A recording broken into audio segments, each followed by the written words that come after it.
Then how to follow those prophets. There were people in their times who accepted their message and showed us how to follow a prophet. So they were known as the Sahaba Ikram Rizwanul Ajmain, the companions. So for us there is a very direct example that how shall I follow the Prophet Sallallahu Alaihi Wasallam. And also then in the Sahaba Rizwanul Ajmain, there were all types of people, so that there is an example for everyone. No one can say, oh, I am poor, I don't have anything. They will find Sahabis who are very, very poor. There are people, for example, they say, oh, we are laborers, we are as those slaves working so much actually. Okay, there are people like Sayyidina Bilal Habshi, other Sayyidina Khubayb radiallahu anhu. There are people who say we are doing labor jobs. There are people who are farmers. There were people who are farmers, for example. Now there are Sahaba amongst those as well, farmers. So for farmers, they can copy their lifestyle, how they follow. There were Sahaba Rizwan Ajmain who were teachers. So if anyone is a teacher, there is the example for him. If anyone is in government, there were many Sahaba Rizwan Ajmain who were in government ruling, they had position, there is the example. If you are a judge, there are many Sahaba like Sayyidina Ali radiallahu anhu and Sayyidina Muaz ibn Jabal and others, many tens of hundreds, there is the example. If you are a woman and lady, you have children, well, there you find a Sahabiyat actually amongst them. If you are a woman, you have been divorced, you will find example in the Sahabiyat. If you are a woman, your husband is not good, you will find the example there as well in the Sahabiyat. If you are in tortured and possession and tortured, for example now, like the people of Palestine, there are example in Shab Abi Talib when all Muslims were actually surrounded and they are tortured there in Makkah and others. If you can't live in your country and you have to migrate somewhere, well, you have example in the hijrah of many of the Sahaba who left their own native country or city, went to Ethiopia or actually other countries. If you are a rich person, businessman, you have people like Sayyidina Abu Bakr Siddiq, Sayyidina Uthman ibn Affan, Sayyidina Abdul Rahman bin Auf. If you're poor, you have certain poor who didn't even have enough to actually eat and drink. If you are old, you will find in Sahaba very old people. Most of the Sahaba companions were young people, very young people, youth actually, 15, 18, 20, 25. That's the most of majority. It's not the old people. These Sayyidina Ali radiallahu anhu, Sayyidina Usman, they were youth people like 10 years, 20 years, 15 years. Sayyidina Arqam, whose main house was used as a, you may say, center of tarbiyah, as a masjid, as a zawiyah, as a institution in Khudari Arqam in Makkah Sharif. Initially, you may say, years when the non-Muslims did not allow Prophet Islam to preach or teach in Makkah, his house was used and he was 16-year-old Sahabi. Imagine, he took such a big risk and his house became the center for tarbiyah. So if you don't have place like a masjid to preach, you say, oh, I want to preach good things, but there you are, you have example to follow you have their houses as well. So whatever situation you are, depressed, you are rejected by family, you suffered loss, whatever. So whatever the situation, you will find one Sahabi, or if a woman, one Sahabiya in your situation. So you can then just read about their life, how they then lived, how they dealt with those difficulties, and then alhamdulillah you have a model actually there. But we are not benefiting like this from the Sahaba. We even sometimes don't. We know the rich people of the world and this, but these were the even richest people spiritually, physically. Imagine in those times, Sayyidina Usman radiallahu ta'ala anhu inherited 30 million dirhams in those times. And what he left after was much more actually, more than wealth of anyone. Yeah. So what I am trying to communicate to you, that Rasulullah sallallahu alaihi wasallam is the model, but how to follow that model is the Sahaba. Then, as I said, in the Sahaba Ikram, Rizwanullah alayhim ajma'in, see who do you fit more in with. Are you a teacher? Find a teacher in the Sahaba. Are you a laborer? Find a laborer in the Sahaba. Are you a woman? Find a woman. Are you a ruler or in government? Are you a businessman? Find a businessman. Are you stranger? Find a stranger in Sahaba. Sayyidina Salman Farsi was originally he was from there, but then from Iran. Salman Farsi was originally from Iran, who traveled actually. Sayyidina Suhaib Rumi was from Europe, from Rome. Bilal Habshi from. So if you are a foreigner, there you have an example.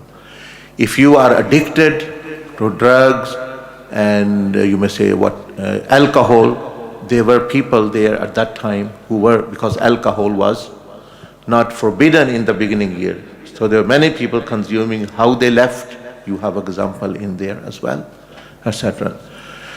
Hard times, good times, rainy days, rosy days, whichever actually. So this is the very beautiful, you may say, perspective to look and find the person. You see on Facebook page, they say for them, oh, I look like that actor.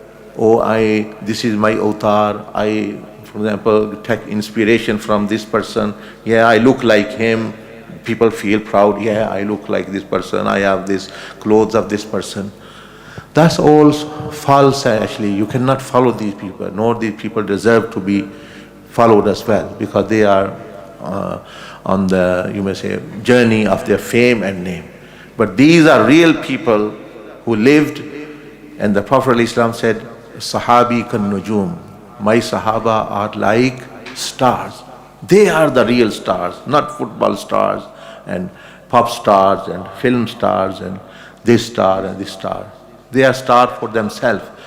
Sahaba were star for whole of the world to benefit, give guidance, not take money and take fame from you. Many of them are not even known. So what is the right perspective? To find like for like. Who do you resemble more?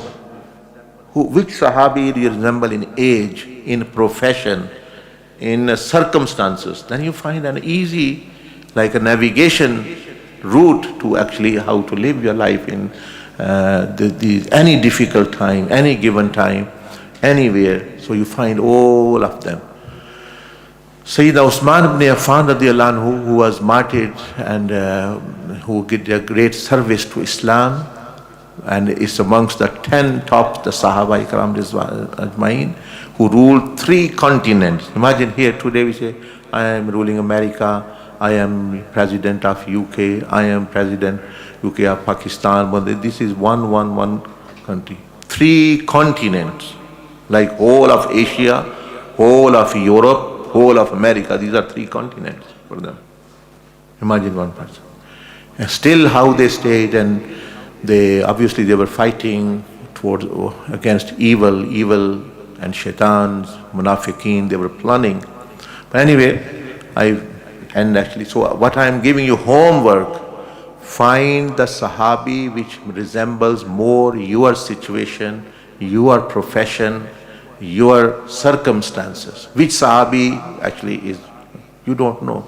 People know, yeah, I look like him, yeah, I am for him, I am doing this, I am doing that, I am with this person, I like this person, he is this person. These are not the people who were sent for guidance. Rasulullah sallallahu alaihi wasallam and then his followers, companions, straightforward.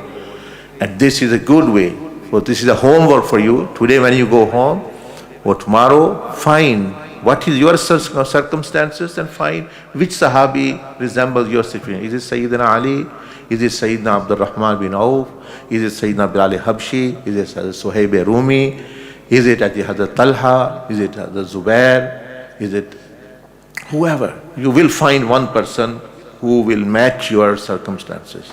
There you have a model to follow. Anyway, I finish on the few blessed saying of Sayyidina Usman ibn Affan radiyallahu anhu, as it was his, this was the days he left this world, and as a shaheed and a martyr. And he's such a person that all Quran being read anywhere in the world, jinnat, human beings, Muslims, he was the one who gave the final 4 versions he sent in his Khilafah and wrote himself. All Quran now are copies of that. Imagine. So whole sadaqah of the Quran and the knowledge of Quran. So no one can imagine his status and high.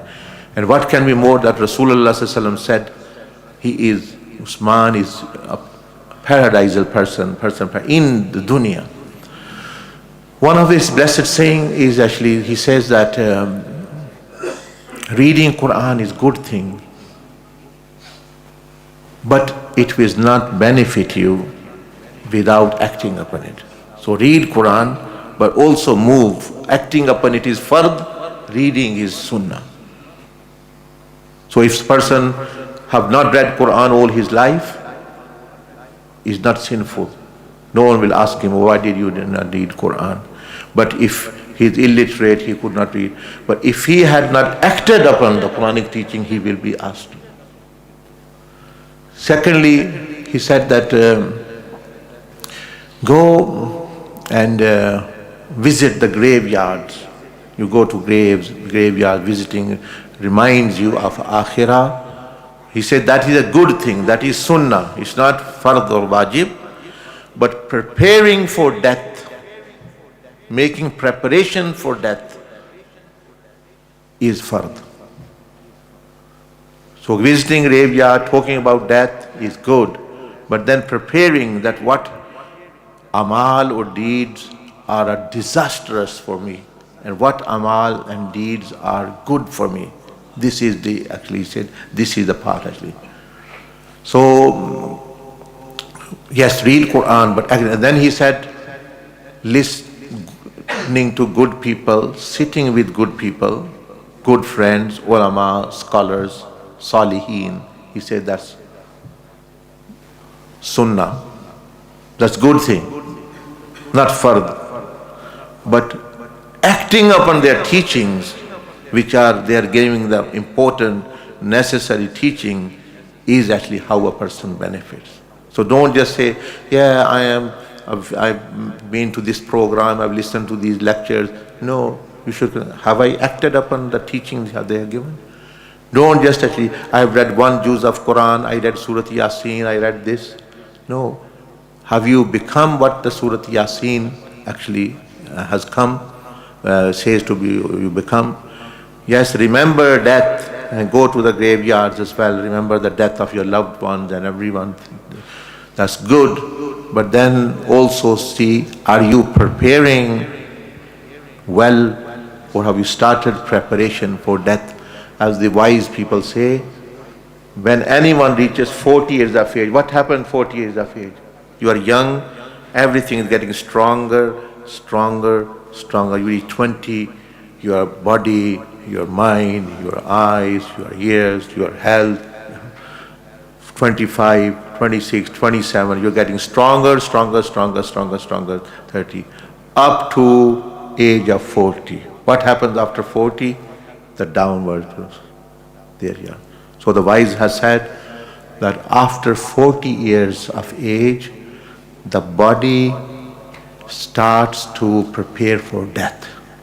The body starts to now prepare for death, meaning actually the downward spiral. Even you prepare or not, you remember or not, all these people, they are whiteness will come, weakness will come, things will start going wrong, kidneys, blood pressure, diabetes, there'll be one problem after the other.